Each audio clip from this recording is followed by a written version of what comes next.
Hi, I am Sriranjani Ramkumar from Product Marketing team here at MathWorks. In this video, I'll demonstrate how to configure the hardware interrupt block for Renesas RA microcontroller through a hands-on demo. In this example, an interrupt-driven ADC workflow is illustrated where an external signal starts the conversion of the ADC and the ADC result is read upon the end of conversion interrupt. Let's start with the hardware connection. For this demo, I am using RA62 controller. Let's zoom in on the SCI connector.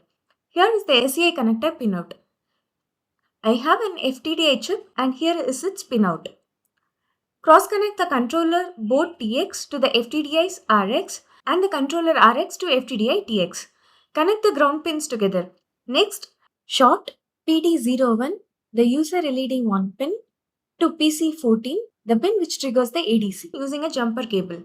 Finally, use USB cable to power both the controller board and the FTDI module. With the hardware set up, I have the Simulink model open. A pulse generator block with the following configuration produces a pulse on PD01 which is routed to PC14 to trigger the ADC. Once the ADC conversion is completed, an end of conversion interrupt is generated. This interrupt is modeled using a hardware interrupt block which is configured to execute an interrupt service routine for reading the converted ADC data. The interrupt service routine is modeled using a function call subsystem which contains ADC block. In the block configuration, the stack name and scan group are specified to match the settings in the RA Smart configurator. Here, I am using read results only to read the converted results. Next, this C function is used to integrate the sensor calibration function into the model. In the same way, you can integrate your own custom code into the model. This section of model implements the formula to convert the raw ADC counts into temperature value. Finally, a display block shows the computer temperature. Additionally, an LED is configured to blink to confirm that the interrupt is operating as expected. Now that we have understood the model, open the configuration parameter and go to the hardware implementation tab. Select the hardware board and the device series and expand target hardware resources. Here you can include the XML file generated by the RA Smart configurator which is used to configure the peripherals.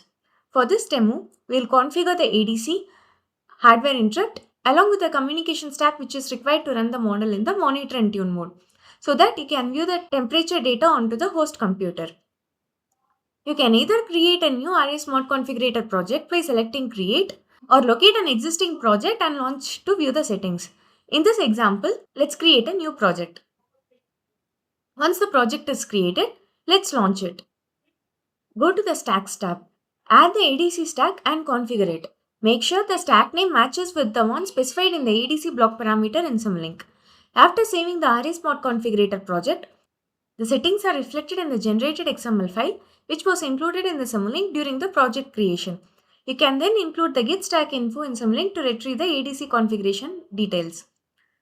For the remaining ADC settings, select the scan group 0 and choose temperature sensor under the channel selection for virtual channel 0.